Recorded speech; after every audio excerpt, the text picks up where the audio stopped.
है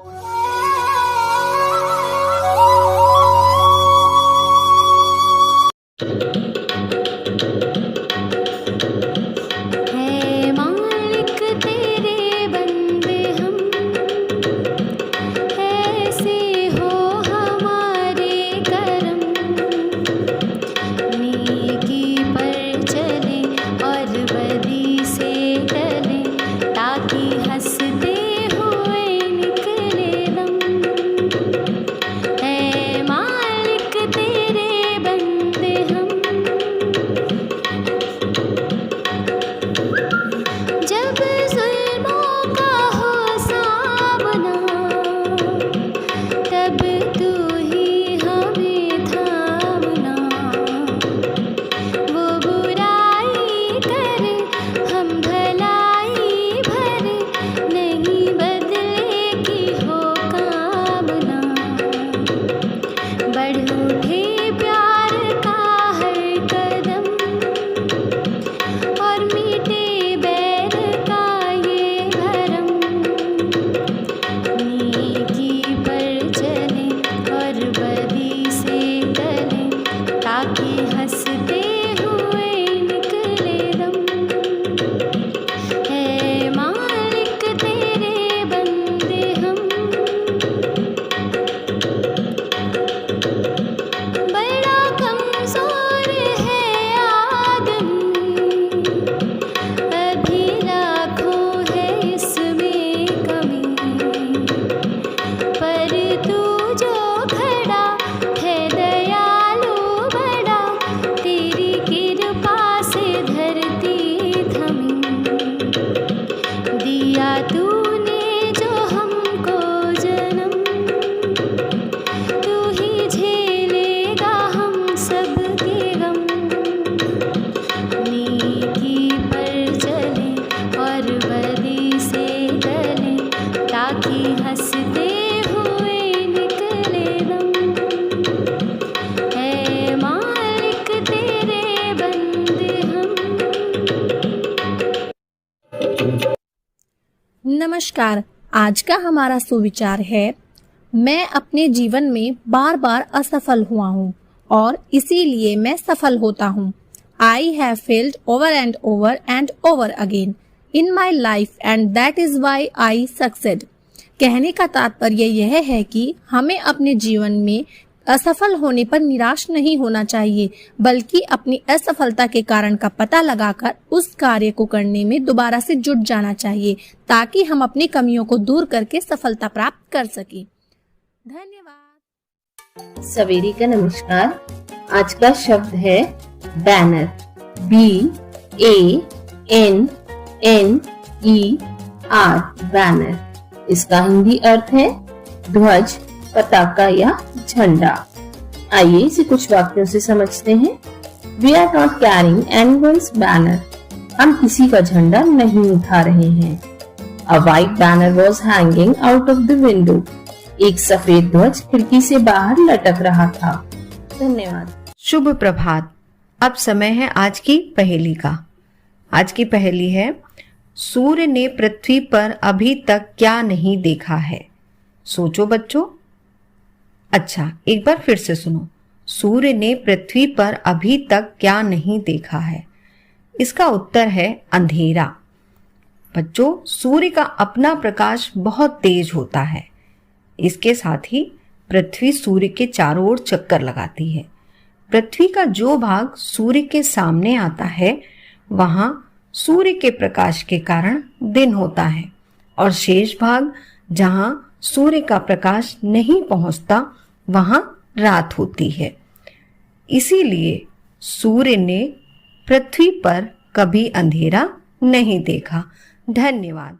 नमस्कार। चलते हैं आज के इतिहास की तरफ। तो आज के इतिहास में है 11 मई 1998 को भारत ने राजस्थान के पोखरण में लगातार 3 परमाणु बमों का परीक्षण किया। परमाणु परीक्षण का श्रेय गया परमाणु ऊर्जा विभाग के अध्यक्ष आर चिदम्बरम और दूसरे रक्षा अनुसंधान और विकास संस्थान के प्रमुख APJ अब्दुल कलाम और तीसरे के संथानम।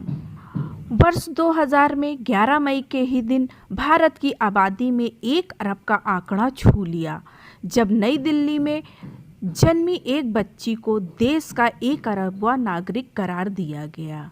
11 मई 2020 को एक बच्ची आस्था के जन्म के साथ 1 अरब के निशान तक पहुंच गई थी।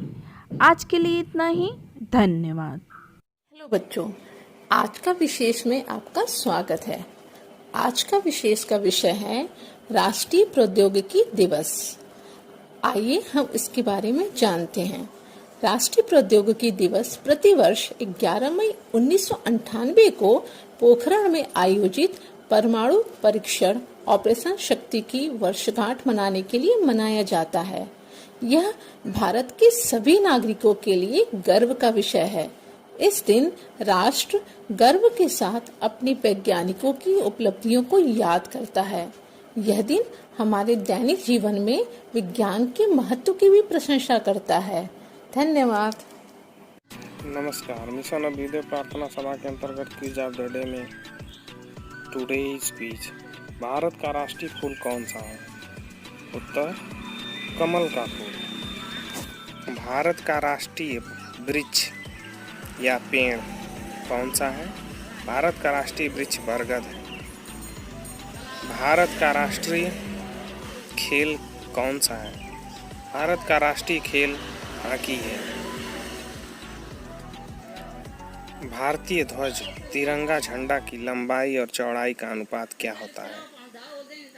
3:2 होता है। धन्यवाद। गुड मॉर्निंग बच्चों, आज मैं आपके लिए एक प्यारी सी कविता लेकर आई हूँ। उम्मीद है आपको पसंद आएगी। ईश्वर ऐसा करो कि मैं भी वैज्ञानिक बन जाऊं। ईश्वर ऐसा करो कि मैं भी वैज्ञानिक बन जाऊं। नई नई खोजों द्वारा जग में खुशियाँ लाऊं। नए नए आविष्कारों से दिशा दिशा चमकाऊं। सकल राष्ट्र को करूं सुविकसित, घर बाहर महकाऊं। करूं मनुष्य जाति की सेवा, सबका आदर पाऊं। ईश्वर ऐसा करो कि मैं भी वैज्ञानिक बन जाऊं। ईश्वर ऐसा करो कि मैं भी वैज्ञानिक बन जाऊं। Thank you. नमस्कार। आज की हमारी कहानी का शीर्षक है असली स्वर्ग। आइए कहानी शुरू करते हैं। गोपाल बहुत आलसी व्यक्ति था। वह हमेशा से ही चाहता था कि उसे एक ऐसा जीवन मिले जिसमें वह दिन भर सोए और जो चीज चाहे उसे बिस्तर में ही मिल जाए। एक दिन उसकी मृत्यु हो गई और वो स्वर्ग पहुंच गया, जो उसकी कल्पना से भी सुंदर था। तभी एक देवदूत उसके पास आया और हीरे जवाहरात जड़े बिस्तर की ओर इशारा करते हुए बोला, आप इस पर आराम करें। आपको जो भी चाहिए होगा बिस्तर पर ही मिल जाएगा। यह सुनकर गोपाल बहुत खुश हुआ। अब वह दिन रात खूब सोता, उसे जो चाहिए होता बिस्तर पर मंगवा लेता। कुछ दिन इसी तरह चलता रहा, लेकिन अब वह उकताने लगा था। उसे न दिन में चैन था न रात में नींद। जैसे ही वह बिस्तर से उठने लगता, दास दासी उसे रोक देते। इस तरह कई महीने बीत गए। गोपाल को आराम की जिंदगी बोझ लगने लगी। स्वर्ग उसे बेचैन करने लगा था। गोपाल ने चिढ़कर कहा, अजीब बात है, मैं इस जिंदगी से परेशान हो चुका हूँ। मैं इस तरह अपना वक्त नहीं गुजार सकता। इससे अच्छा तो आप मुझे नर्क में भेज दिया जाए। बच्चों, असली स्वर्ग वही होता है जहाँ मनुष्य दिन रात मेहनत करके अपने परिवार का पालन पोषण करता है, उसके साथ आनंद के पल बिताता है और जो सुख सुविधाएं मिलती है उन्हीं में खुश रहता है। धन्यवाद। नमस्कार। आज मोटिवेट और सेल्फ का विषय है आपके बहाने झूठे हैं। आपके बहाने झूठे हैं, सब के सब झूठ। उन चीजों पर विचार कीजिए जिन्हें आप अब तक अपने आसान रास्तों को तर्क संगत बनाने के लिए खुद से झूठ बोलते और अनुशासन को पीछे छोड़ते आए हैं। Think about them. आपके पास समय नहीं है, झूठ। आपके पास सपोर्ट नहीं है, झूठ। आपके पास साधन नहीं है, झूठ। आपको सही रास्ता नहीं पता, झूठ। आपकी उम्र ज्यादा हो गई है या बहुत कम है, झूठ। बिल्कुल आपकी उम्र बहुत ज्यादा या बहुत कम है, लेकिन ये झूठ है। आप बहुत व्यस्त हैं, सचमुच आप बहुत व्यस्त हैं, झूठ। आप थके हुए हैं, झूठ झूठ झूठ। इसलिए पहचानिए इन्हें कि ये सब मात्र आपके द्वारा रचे हुए, आपके द्वारा गढ़े हुए, आपके द्वारा बनाए हुए झूठ हैं। ये झूठ की लिस्ट आपके जीवन में ऐसे ही बढ़ती जाती है और बढ़ती जाती है तब तक जब तक आप इसे खुद नहीं रोकते। और आप कैसे इस झूठ को रोक सकते हैं? आप इसे रोक सकते हैं सच से। सच आपको आजाद कर देता है, सच आपको खड़ा रखता है और सच आपको टाल मटोल, आलस से और विलंब से दूर लेकर जाता है। और ये उस नुकसान से भी आपको दूर लेकर जाता है जो अनुशासन की कमी से आपके पास चले आते हैं। इसलिए झूठ पर भरोसा मत कीजिए, सच पर भरोसा कीजिए। और सच यही है कि आपके पास समय है, आपके पास ज्ञान है, आपके पास सपोर्ट है, आपके पास क्षमता है, आपके पास इच्छा शक्ति है, आपके पास अनुशासन है और वो सब आपके पास है जो आपको चाहिए। इसलिए अपने झूठ को पहचानिए और उसे जलाकर राख कर दीजिए और सच की सुनिए, सच को जीना शुरू कीजिए। इन बहानों से बाहर निकलिए क्योंकि आप इसे कर सकते हैं। धन्यवाद। आपका दिन शुभ हो।